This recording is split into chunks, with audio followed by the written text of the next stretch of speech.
बिस्मिल्लाहिर्रहमानिर्रहीम। अस्सलाम वालेकुम। कैसे हैं आप सब? इंशाल्लाह सभी ठीक होंगे और अल्लाह की रहमतों के साए में होंगे। ज़िंदगी में मुश्किलात के अंधेरे जब हम पर छा जाएं और उम्मीद की किरण नज़र ना आए तो अपना मुहासबा करें कि मेरा रब मुझे क्या सिखाना चाहता है। हमारी ज़िंदगी में कभी दिन की रोशनी होती है और कभी रात का अंधेरा। हर रात के बाद दिन है। जिस तरह रात बाकी नहीं रहती, इसी तरह हर मुश्किल वक्त भी गुजर जाता है। बस इस दौरान करने के दो ही काम हैं। पहला काम, जब मुश्किल वक्त हो, परेशानी हो, चोट लगे और ज़िंदगी एक जगह आके रुक जाए तो समझें गोया सोचने का मौका मिला है। अपनी गलती बाज़ औक़ात नज़र आने लगती है, इस पर गौर करना चाहिए। दूसरा काम, मायूस नहीं होना। रात के अंधेरे के बाद दिन की रोशनी आएगी, इंशाल्लाह ज़रूर आएगी। और प्लीज़ अपने फ़लस्तीनी बहन भाइयों के लिए दुआ कीजिएगा, हमारी भी दुआएं उनके साथ हैं। प्लीज़ नमाज़ पढ़ें तो उनके लिए लाजमी दुआ करें। अल्लाह ताला हम सब की दुआएं कबूल फरमाए उनके हक़ में, आमीन। आज इंशाल्लाह हम सूरत अल आराफ की आयत 202 से ही स्टार्ट करेंगे। पिछली रिकॉर्डिंग में सूरत अल आराफ की आयत नंबर 202 आधी तफसीर बताई गई थी, आधी अभी बाकी है। आज बाकी की आधी तफसीर इंशाल्लाह हम बताएंगे।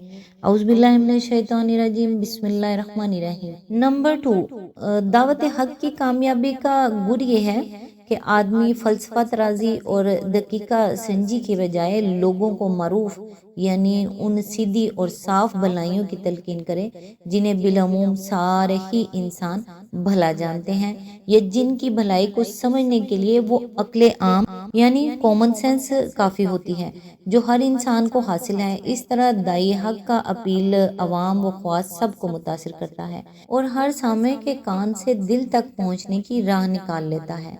ऐसी मारूफ दावत के खिलाफ जो लोग शोरिश बर्पा करते हैं, वो खुद अपनी नाकामी और इस दावत की कामयाबी का सामान फराहम करते हैं, क्योंकि आम इंसान ख्वाह वो कितने ही तअस्सुबात में मुब्तला हों, जब ये देखते हैं कि एक तरफ एक शरीफुल नफ्स और बुलंद इखलाक इंसान है जो सीधी सीधी भलाइयों की दावत दे रहा है, और दूसरी तरफ वो बहुत से लोग उसकी मुखालफत में हर किस्म के इखलाक व इंसानियत से गिरी हुई तदबीरें इस्तेमाल कर रहे हैं, तो रफ्ता रफ्ता उनके दिल खुद ब खुद मुखालिफिन हक से फिरते और दाई हक की तरफ मतवज्जा होते चले जाते हैं, यहाँ तक कि आखिरकार मैदान मुकाबला में सिर्फ वो लोग रह जाते हैं जिनके ज़ाती मफाद निज़ाम बातिल के क़याम ही से वाबस्ता हैं, या फिर जिनके दिलों में तकलीद इस्लाफ और जाहिलाना तासुबात ने किसी रोशनी के कबूल करने की सलाहियत बाकी ही ना छोड़ी हो।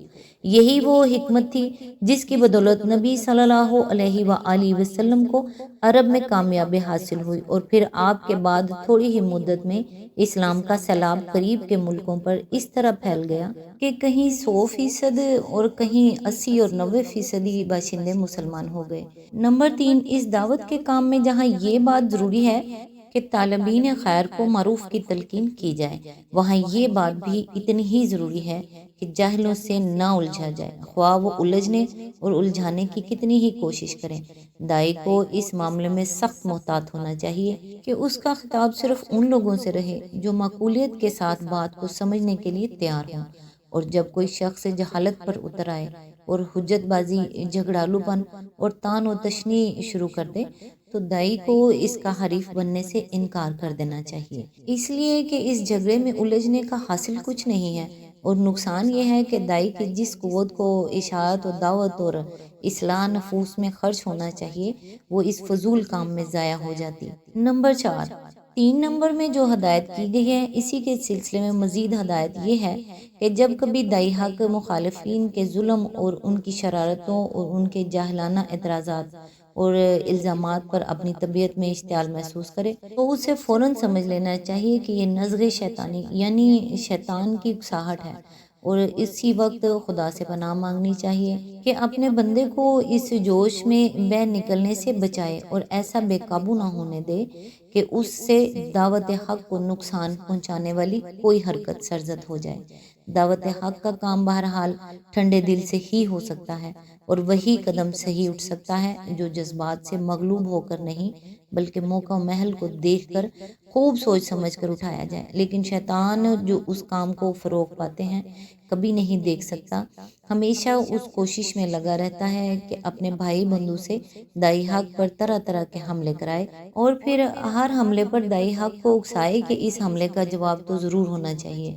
یہ اپیل جو شیطان دائی کے نفس سے کرتا ہے، اکثر بڑی بڑی پرفریب طویلوں اور مذہبی اصلاحوں کے غلاف میں لپٹا ہوا ہوتا ہے، لیکن اس کی تہ میں وجیز نفسانیت کے اور کوئی چیز نہیں ہوتی۔ اسی لیے آخری 2 آیاتوں میں فرمایا کہ جو لوگ متقی یعنی خدا ترس اور بدی سے بچنے کے خواہش مند ہیں، وہ تو اپنے نفس میں کسی شیطانی تحریک کا اثر اور کسی برے خیال کی کھٹک محسوس کرتے ہی فوراً چوکنے ہو جاتے ہیں، اور پھر انہیں صاف نظر آتا ہے کہ اس موقع پر دعوت دین کا مفاد کس طرز عمل کے اختیار کرنے میں ہے اور حق پرستی کا تقاضا کیا ہے۔ رہے وہ لوگ جن کے کام میں نفسانیت کی لاگ لگی ہوئی ہے اور اس وجہ سے جن کا شیاطین کے ساتھ بھائی چارے کا تعلق ہے، تو وہ شیاطینی تحریک کے مقابلے میں نہیں ٹھہر سکتے اور اس سے مغلوب ہو کر غلط راہ پر چل نکلتے ہیں۔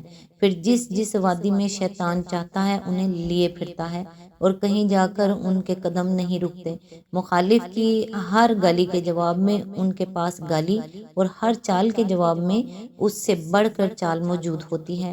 اس ارشاد کا ایک عمومی محمل بھی ہے، اور وہ یہ ہے کہ اہل تقوی کا طریقہ بالعموم اپنی زندگی میں غیر متقی لوگوں سے مختلف ہوتا ہے۔ جو لوگ حقیقت میں خدا سے ڈرنے والے ہیں اور دل سے چاہتے ہیں کہ برائی سے بچیں، ان کا حال یہ ہوتا ہے کہ برے خیال کا ایک ذرا سا غبار بھی اگر ان کے دل کو چھو جاتا ہے تو انہیں ویسی ہی کھٹک محسوس ہونے لگتی ہے جیسی کھٹک انگلی میں پھانس چبھ جانے یا آنکھ میں کسی ذرے کے گر جانے سے محسوس ہوتی ہے۔ چونکہ وہ برے خیالات، بری خواہشات اور بری نیتوں کے خوگر نہیں ہوتے، اس وجہ سے یہ چیزیں ان کے لیے اسی طرح خلاف مزاج ہوتی ہیں جس طرح انگلی کے لیے پھانس یا آنکھ کے لیے ذرہ، یا ایک نفیس طبع اور صفائی پسند آدمی کے لیے کپڑوں پر سیاہی کا ایک داغ یا گندگی کی ایک چھینٹ۔